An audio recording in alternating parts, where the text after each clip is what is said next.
Mississippi police chief said he shot that N-word 119 times, said that if you kill an MFer in cold blood, I will cover it up for you, and a lot of other things. I have the audio. Here's that police chief now. Let me explain something to you. Come on. You're gonna get in some in the street, and there's only gonna be one man fighting for you. All right? Yeah. That's gonna be me. Okay? Don't ever ruin that. All right? Because these other they'll let you fry. Okay? I've killed 13 men in my career. Okay? Ooh. Justified. Huh? Ooh. In my career, I have shot and killed in the line of duty 13 different people. You just shot so many? Yes, sir. Yes, sir. Justified, bro. Okay.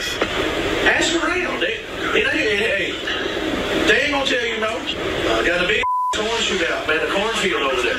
Jimmy Dale Thomas, he worked it. Justified, bro. I shot that 119 times. Okay? I don't give a if you kill a with cold blood. Do it, right? Do you hear what I'm saying? I will articulate to fix the problem. And I'm the only man in the business here that's smart enough to do it, I promise you. I don't talk for years. I don't talk. I ain't got nothing for you. Put up this racist SOB format here.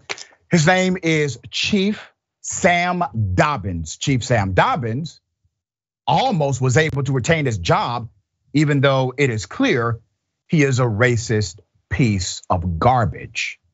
He said in his quote that he shot that N-word 119 times, that he has killed 13 men over his career, which, by the way, less than 1% of police officers will ever kill one. He has killed 13, so they made him police chief.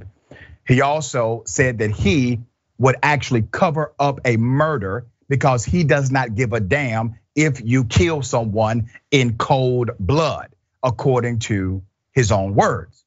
Now, he was being recorded by another officer who knew how corrupt the police chief was. Now, you would imagine that after that recording was made public, that the city council of Lexington, Mississippi, that the city council would unanimously say, this chief has to go. No, the chief was voted out of his job with a 3-2 vote. He damn near kept his employment after confessing all of that criminal intent. Let me give you the background to this. Mississippi, he's now out of a job, the Mississippi police chief from Lexington, after the board of aldermen voted to remove him after a recording was made public, featuring him spewing racial slurs.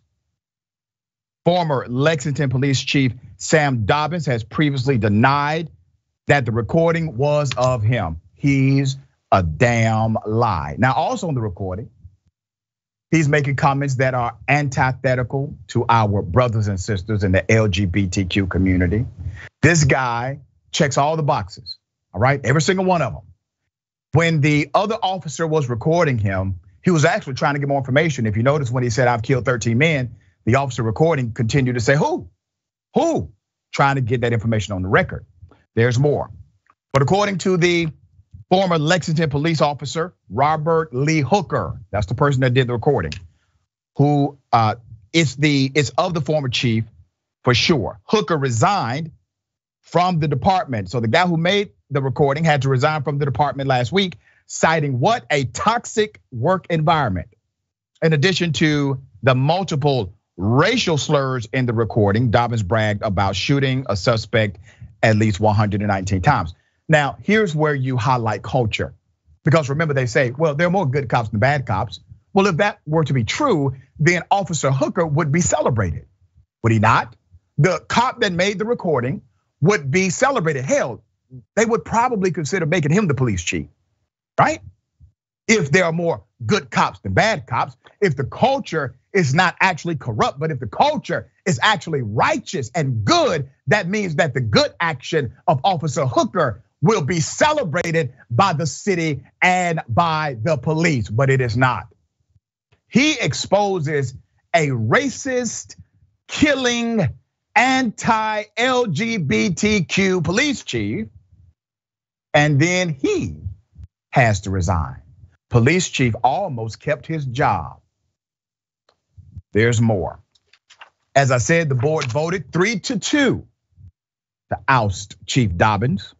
The recording was first obtained by the Mississippi Center for Investigative Reporting. Officer Hooker from the department resigned from the department last week, citing a toxic work environment. Lexington Mayor Robin McCrory did not want to be interviewed, but said the leaked audio led to Dobbins' termination. Now, you don't think the mayor was aware of how racist Dobbins was?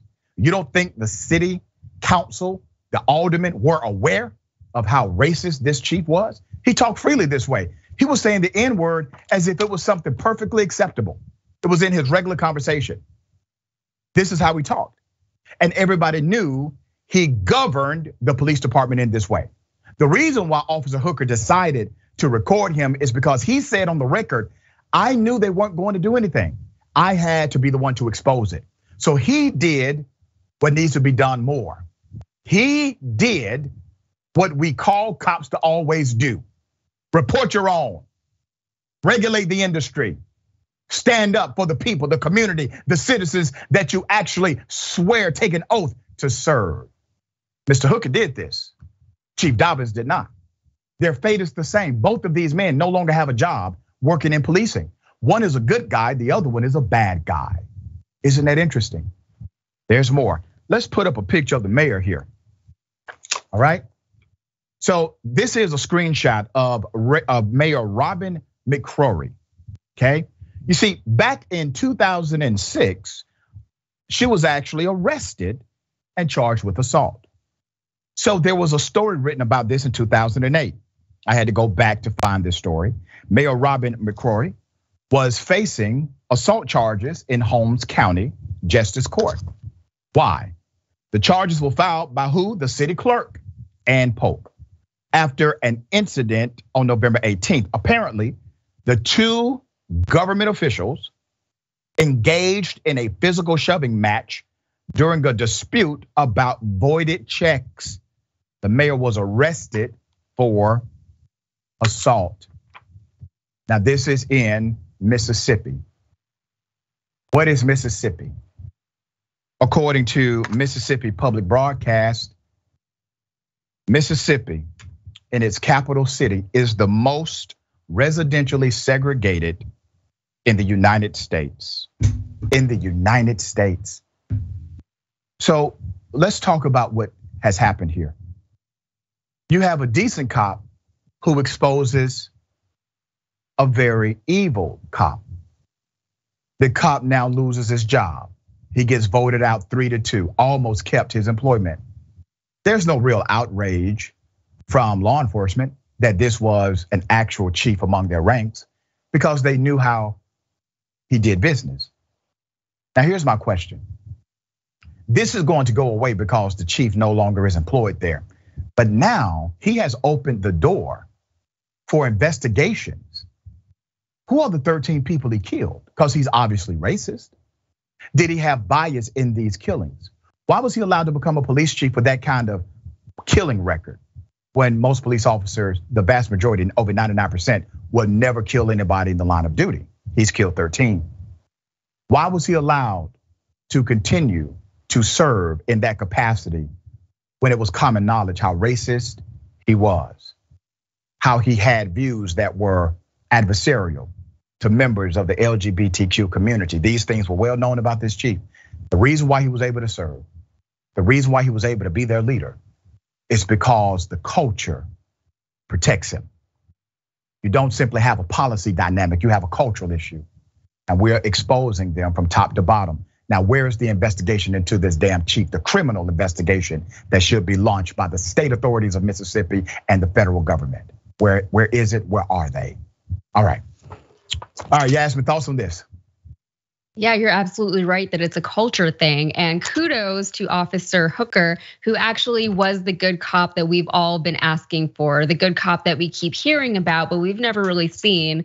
And kudos to him also for accepting the consequences of his actions. I'm sure he knew that it really wasn't going to work out well for him. But going back to the police chief, before even getting to the fact that he claims to have shot someone 119 times and killing 13 people in quote unquote justified killings, which is already unhinged behavior, just to put it nicely. Why did he feel like he could say any of this stuff out loud, not just in his own police station, but to anyone really?